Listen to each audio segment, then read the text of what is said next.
Welcome to Empower Your Pattern with President James Hendrick, member of the Church of Jesus Christ of Latter-day Saints, adversity educator, and success confidence and thrive coach. He'll teach you the patterns of success set forth by the Word of God. So, if you're ready to join, get ready and enjoy the way to empower yourself. Come on, folks, let's join together. Let's fly.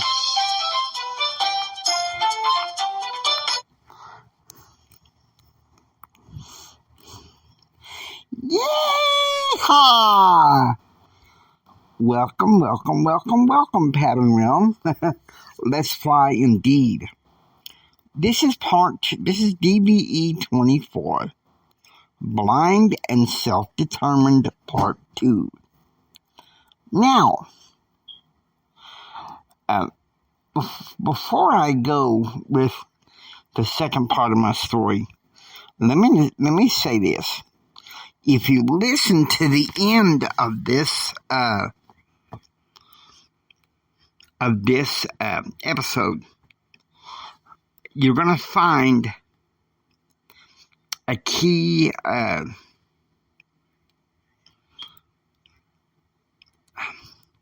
hint or clue. I mean, it's not one of the top clues.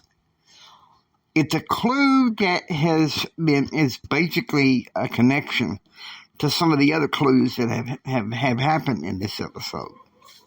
And of course, I'm not going to tell you until after I tell you the rest of my story. October 1990.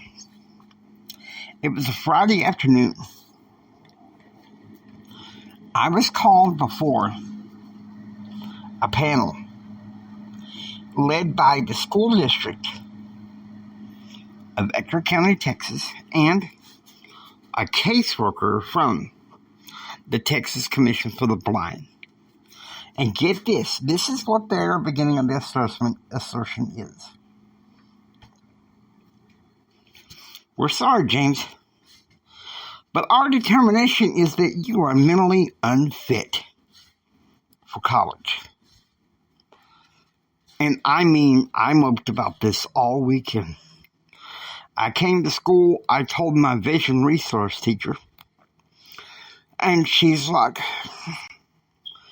here they go again. The state finding you about your rights. She said, well, this is your senior year, and after your senior year, you're kind of on your own. You're out of high school. She said, I want you to fight tooth and nail for your rights.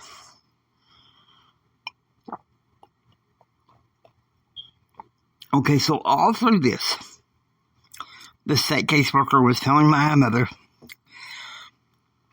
we want him to consider spending 6 months in our mandatory commitment to the Chris Cole Rehabilitation Center. And then, maybe then, we'll see if he is mentally fit for college. And I was like, because I remember what my vision resource teacher said. Fight tooth and nail for your rights. And I did. And it wasn't just, the state caseworkers and counselors with the school district. I had, at the first part of the story, I mentioned that I had multiple birth defects besides the blindness. And being that I was 3 years behind everybody else in my age, just 21 years old, the multiple birth defects just started shining through. I started having a mixture of emotions. A lot of it was surprise, and no one knew until 16 years ago. There was really symptoms of undiagnosed bipolar disorder. So I had to rein those in. Okay, I had to rein those in. And some of the some of the two of the illnesses that I had the spring semester that I was in my senior year in college kind of brought some of that stuff, that bipolarness to bear, where it just calmed down. And they still kept saying, we want you to do the 6 months of rehab. Okay, and so they put me in an awkward position. And finally, I went through the rehab board on July 1st of 1991. They wanted to keep me in a certain facility, where I really felt some of the education was dumbed down. Whereas I wanted to be kind of thrust a little bit more into some of the reality so I could be on terms of full equality with peers. But the state agency didn't want that. They said, well, we want you to have the 6 months rehab on our terms. I said, I'll fight you. So why don't you just give me what I want? So they transferred me to the main facility, which was good. It was good, Had to get used to, being in some ways on my own terms, which really helped me, get ready for college. Of course, a week later, I was called by that same review board. And get this, back home, my state caseworker was making it personal. Calling my mother, basically reducing her to tears. He has to do the 6 months rehab. We demand it. And let me tell you something, the anger was rising in me, okay? I was crying, but at the same time, I was damn mad. Okay, get it? I was damn mad. I was mad dog determined they were not going to do this to me. So I started talking to some of my friends in the center who were well aware of my rights. They told me that the state of Texas, in my case, was in violation of Section 504 of the Rehabilitation Act of 1973. And one of my friends was a member of the National Federation of the Blind. And he was considering, working with me to contact a state affiliate who could take my cause all the way to the Texas legislature, even the courts. Okay, so that rehab counselor at the center got into what was going on, and she called me in the hall. She's like, okay, we'll let you go to college whenever you want. Just please, don't contact NFB. Don't contact the National Federation of the Blind. Okay?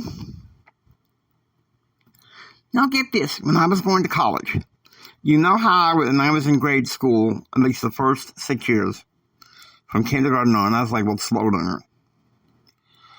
I was being called pretty much not job crazy, mentally unfit. I mean, they were making it very personal. And I mean, they fought me tooth and nail. And it got really personal in 1997. January 1997, I applied with the Texas Commission for the Blind in Lubbock to get me a new computer for college. And, of course, out comes their panels of experts. Well, thanks to your grade point average and blah, blah, blah, blah, blah, blah, blah, we don't think that you deserve it because you're mentally unfit. You're mentally unfit. Okay. Now get this. It is approximately a little over a week before the marriage. And my ex-wife was like, I'm calling an attorney in the morning. I mean, her wrath was, we were engaged at that time, about to get ready to get married. And I was like, no, honey, I'm handling this my way. So what I did is I emailed and I telephoned the presidency of the Texas affiliate of the National Federation of the Blind. The day before my wedding, I was called into the offices of the caseworker I had up at the Texas Tech Library, and she was peeved. They gave me a used computer, which my friend Brad had a connection. How dare they? How dare they do it to you? This is wrong. This is wrong. This is wrong. I'm going to protest. I'm like, Brad, shut up.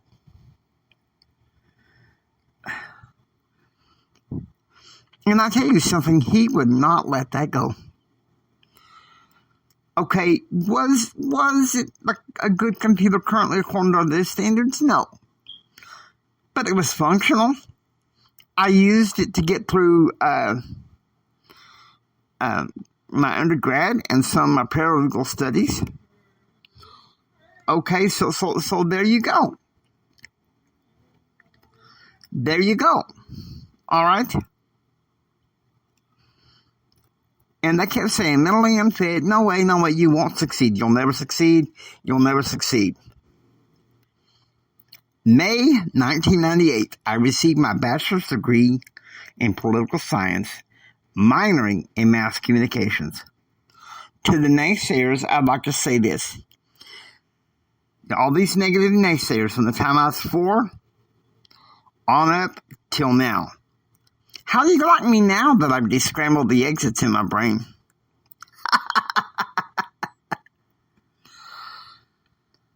That's why I don't like the word expert. Okay?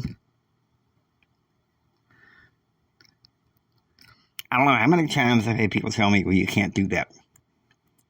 You can't do this. You can't do that. You should do this. You should do that. I'm self-determined. Okay? Just because I'm blind or just because somebody has a disability doesn't mean that they're a potted plant. They have rights. And they should fight for their rights. No ifs, ands, or buts. No playing around.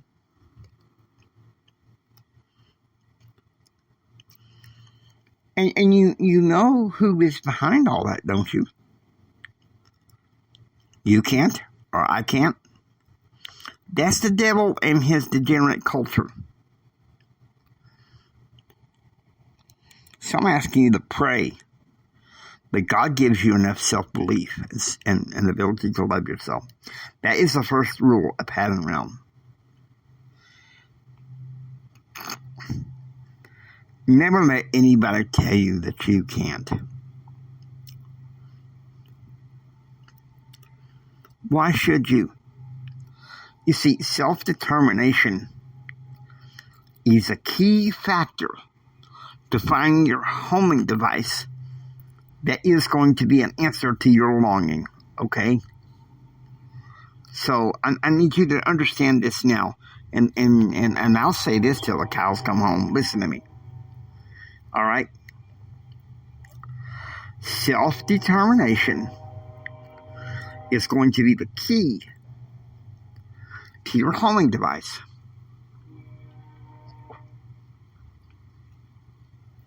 That will answer your deepest longing.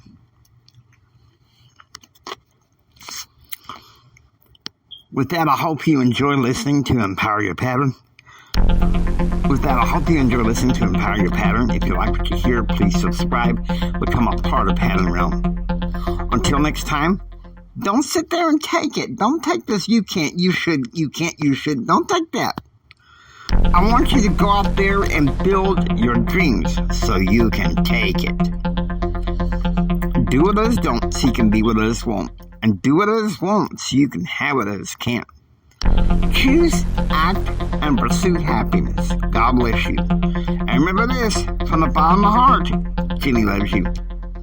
I really, really, really, really love you. God bless you, and please have a blessed day.